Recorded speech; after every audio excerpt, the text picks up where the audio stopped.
Assalamualaikum. I am Mohammad Nabil and I am final year MBBS student from Lorelei Medical College, Lorelei. तो आज की video में हम पढ़ेंगे सीलिएक डिजीज़ कि सीलिएक डिजीज़ क्या होता है और इसके क्या क्या सिम्टम्स हैं, क्या पैथोफिजियोलॉजी है, किस तरह हम इसको ट्रीट कर सकते हैं, क्या ये ट्रीटेबल है, नहीं है, मतलब पूरा डिस्कशन डिटेल के साथ इंशाल्लाह इसको देख लेंगे। तो सबसे पहली बात कि ये क्या है, सीलिएक डिजीज़ जो है ये एक ऑटो इम्यून डिजीज़ है, ठीक है। It is auto immune disease. क्या है? ऑटो इम्यून डिजीज़ है। ऑटो इम्यून का मतलब है कि ऑटो मतलब खुद ब खुद, इम्यून मतलब अपने इम्यून सिस्टम, ठीक है। बॉडी अपने खिलाफ ही कुछ रिएक्शन पैदा करके अपने आप को नुकसान दे, उसको ऑटो इम्यून डिजीज़ कहते हैं, ठीक है। इसके अलावा ये इफ़ेक्ट करता है, इसकी डेफिनेशन अभी देखेंगे, ये तो बेसिक बना रहा हूँ, ठीक है। इफ़ेक्ट करता है स्मॉल इंटेस्टाइन को, ठीक है। इंटेस्टाइन, स्मॉल इंटेस्टाइन को क्या करता है? इफ़ेक्ट करता है। अच्छा, ये प्रॉब्लम आती कहाँ से है? ये आती प्रॉब्लम है वीट, जो गंदम होता है ना, गंदम जो पेशेंट्स खाते हैं ना, और जो उनमें ही प्रॉब्लम होती है। किस तरह? अब इसको देखेंगे। सबसे पहले सीलिएक डिजीज़ का मैं डेफिनेशन लिख लेता हूँ, ये तो पूरा एक बेसिक पॉइंट था कि ये होता है, ठीक है। तो सीलिएक डिजीज़ की डेफिनेशन जो है, बोलते हैं कि it is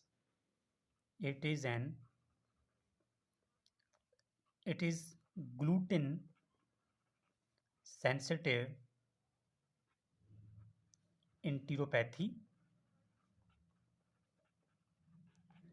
gluten sensitive enteropathy, which occurs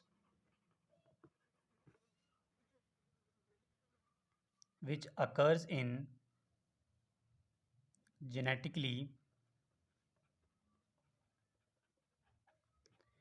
predisposed individuals. इसका मतलब ये है कि कोई ग्लूटेन चीज़ है, उसकी वजह से क्या हो रहा है, कोई म्यूटेशन हो रहा है, कोई प्रॉब्लम हो रही है, ठीक है, जिसकी वजह से ये जो है ना डिजीज़ जो है वो क्रिएट हो रहा है। तो अभी ग्लूटेन क्या है? हमें ग्लूटेन पे फोकस करना पड़ेगा पहले, ठीक है। तो ग्लूटेन से भी पहले मैंने क्या कहा था कि गंदम, व्हीट से कोई रिलेटेड आ रहा है, ठीक है। जो शख्स गंदम खाते हैं ना, गंदम के अंदर होता है ग्लूटेन। वो ग्लूटेन एब्ज़ॉर्ब नहीं होता, जज़ब नहीं होता, जिसकी वजह से स्मॉल इंटेस्टाइन के जो ब्रश बॉर्डर्स हैं या फिर एपिथेलियम है, उसको डिस्ट्रॉय करता है ऑटोइम्यून की वजह से। अब किस तरह होता है, इसकी पैथोफिजियोलॉजी में देखते हैं। सबसे पहली बात कि हमारे पास व्हीट, गंदम जो है ना, ठीक है, ये पे यहाँ पर मैं लिख लेता हूँ व्हीट। ये जो गंदम है, सबसे पहले इंसान जब इसको खाता है ना, तो ये कहाँ जाता है? स्टमक में, ठीक है। तो स्टमक में व्हीट के साथ कुछ भी नहीं होता, हजम नहीं होता, तो ये आगे जाता है स्टमक के बाद स्मॉल इंटेस्टाइन में, ठीक है। ये व्हीट की बात कर रहा हूँ मैं, ठीक है।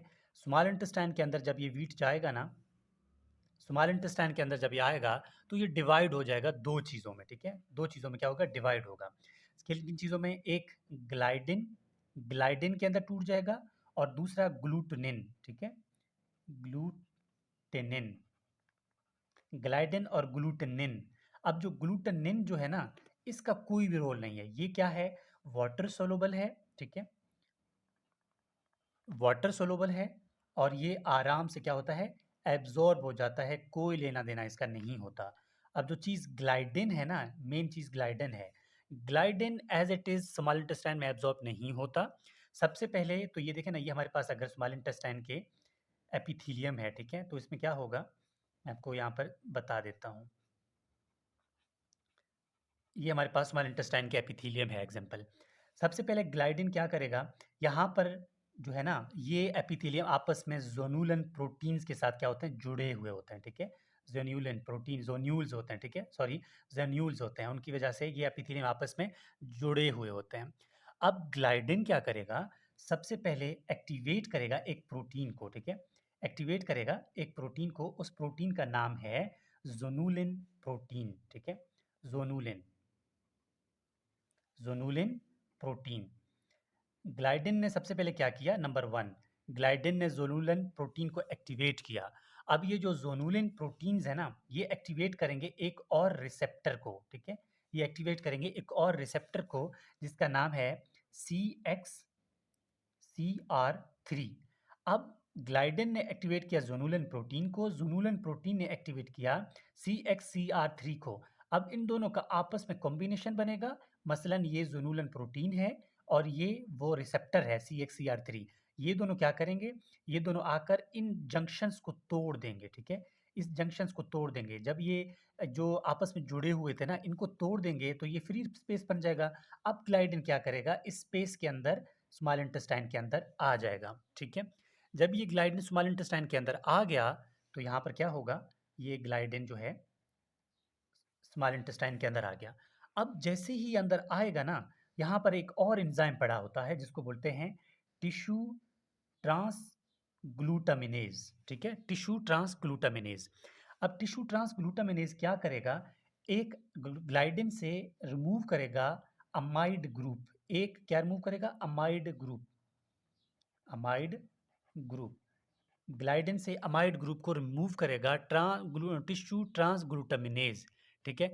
जब यहाँ से एक अमाइड ग्रुप रिमूव हो जाएगा ना, तो अब ग्लाइडिन का नाम होगा डी अमाइनेटेड डी अमाइनेटेड ग्लाइडिन, ठीक है? डी अमाइनेटेड ग्लाइडिन।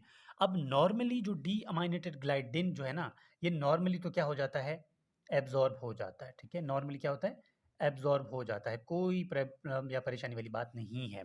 लेकिन जब भी कोई भी ऐसा ऐसा कोई म्यूटेशन हो जाए, ठीक है? सीलिएक डिजीज़ इसी चीज़ का नाम है। इसमें ये क्या होता है? डी अमाइनेटेड ग्लाइडिन जो है ना, ये एब्जॉर्ब नहीं होता इस कंडीशन में, ठीक है? नहीं होता तो ऑटो इम्यून रिएक्शंस होते हैं बॉडी में, ठीक है?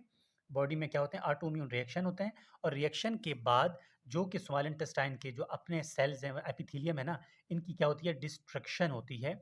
इसी रिएक्शन की वजह से फिर जो है इस चीज़ का नाम क्या है? सीलिएक डिजीज़ है। नॉर्मली तो ये डीएमाइलेटेड ग्लाइडिन जो है वो एब्ज़ॉर्ब हो जाता है, लेकिन सीलिएक डिजीज़ के कंडीशन में एब्ज़ॉर्ब नहीं होता। मतलब ये रेयर कंडीशन है, हर एक में तो नहीं होता ना, क्योंकि पूरी दुनिया गंदम खा रहा होता है, ठीक है?